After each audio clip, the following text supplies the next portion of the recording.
بسم اللہ الرحمن الرحیم۔ اللہ تعالیٰ کا ارشاد ہے وَاعْتَصِمُوا بِحَبْلِ اللَّهِ جَمِيعًا وَلَا تَفَرَّقُوا، اللہ کی رسی کو مضبوطی کے ساتھ پکڑ لو اور تفرقہ بازی نہ کرو، فرقے نہ ہو جاؤ، مسلک نہ بناؤ، اللہ کی رسی کو پکڑو۔ اللہ کی رسی یہ قرآن مجید ہے، اللہ کا دین اللہ کی رسی ہے، اور قرآن کی وہ تشریح جو نبی صلی اللہ علیہ وآلہ وسلم نے کی، صحابہ کرام نے جس طرح اس کو سمجھا، یہ صحیح معنوں میں حبل اللہ ہے، اللہ کی رسی ہے، اور بہت بڑی طاقت ہے اس کے اندر۔ ایمان خالص کرنے والے وہ فرقوں میں نہیں بڑھتے، یاد رکھیے، وہ مسلکوں میں نہیں بڑھتے ہیں۔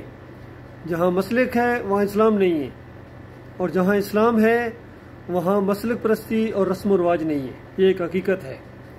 دیکھیے نبی صلی اللہ علیہ وآلہ وسلم مسلم تھے، سارے انبیاء مسلم تھے، صحابہ اکرام مسلم ہیں، اور وہ کبھی فرقوں میں نہیں بٹے تھے، بلکہ بڑی سختی کے ساتھ انہوں نے منع کیا فرقوں کے اندر بٹنے سے۔ تو بتائیے کیا محمد صلی اللہ علیہ وآلہ وسلم یا صحابہ اکرام وہ بریلوی تھے یا دیوبندی تھے یا اہل حدیث تھے؟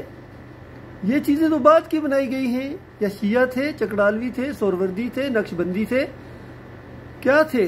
وہ خالص مسلم تھے۔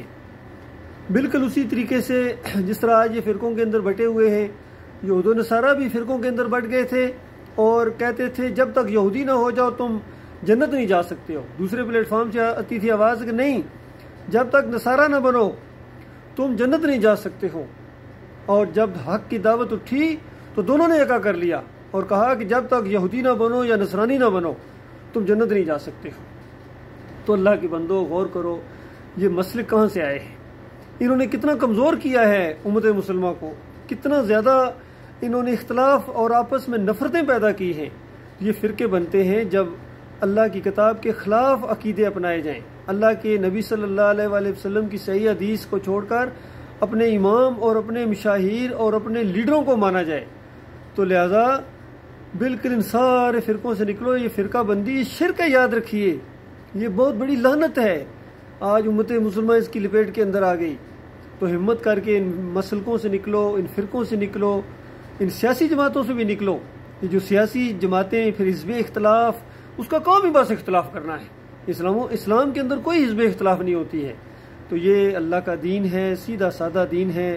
اللہ ہمارا اکیلا معبود ہے، وہی داتا ہے، وہی دستگیر ہے، وہی مشکل کشا ہے، وہی حاجت روا ہے۔ بغیر واسطے وسیلے کے براہ راست اس کو پکارنا ہے۔ وہ ہر لمحے چوکنا، نہ نیند نہ اونگ، اور ہر ایک کی سنتا ہے، ہر زبان کا وہ خالق ہے، اور وہ کہتا ہے میرے بندوں مجھے پکارو، میں تمہاری پکاروں کا جواب دینے والا ہوں۔ تو اللہ کے بندوں کیوں شرم دامن گیر ہوتی ہے اپنے مالک اور خالق کو پکارتے ہوئے؟ اس کا کھاتے ہوئے نہیں شرم آتی ہے، اس کو پکارتے ہوئے شرم آتی ہے، اور اس کے ساتھ دوسروں کو شریک ٹھہراتے ہو، دوسروں کو پکارتے ہو اور سمجھتے ہو وہ تمہیں چھوڑ دے گا۔ نہیں میرے بھائیوں، تو جب ہم کبھی کبھی کہتے ہیں کہ دیکھو ہمارا کوئی مسلک نہیں، پوچھتے نہیں کون سا مسلک، کہیں نہ کہیں تو کوئی جماعت ہوگی۔ میں کہتا ہوں کوئی مسلک نہیں ہے، کہتے نہیں آپ کچھ چھپا رہے ہیں۔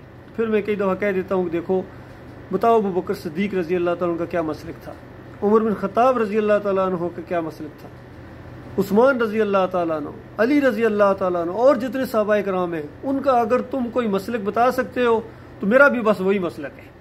تو یہ معاملہ ہے اللہ کے بندو، بالکل اس مسلک پرستی سے نکلو اور ہمت کر کے اپنے دین کو سمجھنے کی کوشش کرو۔ یہ ٹھیکے پر جو آپ لوگوں نے دیا ہوا ہے نا، یہ آپ کو لے ڈوبا ہے۔ یہ دین خالص جو مردوں کا دین ہے، اور انہی جو مردوں کی رہنمائی کے لیے کتابیں اللہ تعالیٰ نے اتاری ہیں۔ اللہ تعالیٰ اس بات کے اوپر غور و فکر کرنے کی توفیق عطا فرمائے۔